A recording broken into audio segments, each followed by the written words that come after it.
Hi, my name is Robin Van Huis. I'm in a speech class, and this is my last speech. I say it's my last speech because this is the last speech that's required for this class. My first speech was about, ironically, my first speech in high school, which my teacher and friend, Mr. Smith, wanted one person from each class to volunteer to run for class office with me for giving a speech. And I was unprepared for that speech, and I spent a half a day writing it, or probably more than that, 2 or 3 days writing it. But the main thing was overcoming the fear of public speaking, because I hadn't really ever done that before. So this class, I thought it was appropriate. My first speech should be about my first speech, which some of you here got to hear. My second speech was about something that really was personal to me, and it was the Shriners, and it was better. I got better, and you get better with time. And the third one was about safety, and it wasn't persuasive enough, so I had to go back and rewrite it, but that was okay. In this process, I've learned how to work without notes. Right now I'm working without an ad, and that was kind of something that I was wanting to do, and I've done it now. So I'm working without my notes, so I'm off here. What it did help me on doing these speeches, I went to the Toastmasters, and the Toastmasters have an interesting group, and that's all they do is they go and they meet every week and they talk about talking, and they have people get up there and talk, and they have Joke Master to have a little fun. They also have an and an and counter, and they count every time you say and during your speech. And most people, when they're talking, they don't even realize that they've done it. You say, oh, well, you had about 12 uhs in there, and I think you had 6 ands, and there was some double clutch where you use them together.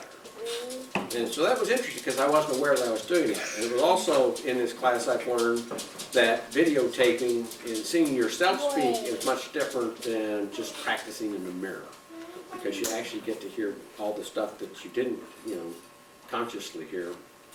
And so that was helpful.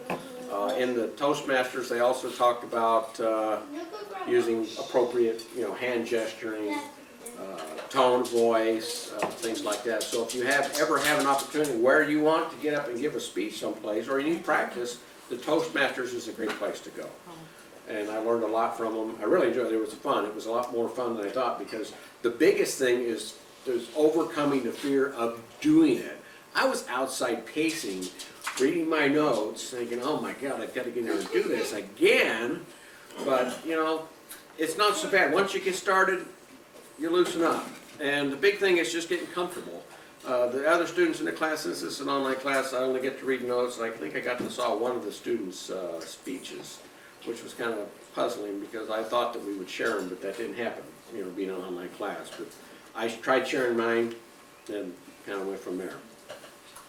But I have learned a lot, and I appreciate y'all helping me out today with this final class. I say it's my final speech, but it's my last speech, but somehow I doubt that it's going to be my final speech, because in life, you never know when you're going to have to give a speech. Maybe you're going to be at a funeral, give a eulogy, maybe not. Or perhaps even somebody getting married, you have to get up and speak about the bride and the groom. And maybe in 2016, we'll have to do that as well.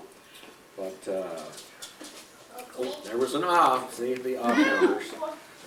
But I do appreciate it, and this is my victory lap of sorts, and I do appreciate it, and appreciate your time. Thank you very much. All Let's right. eat.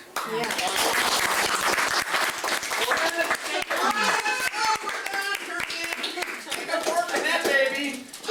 I feel you. I feel you. You feel it? Yeah. I feel it. I'm used to doing prepared.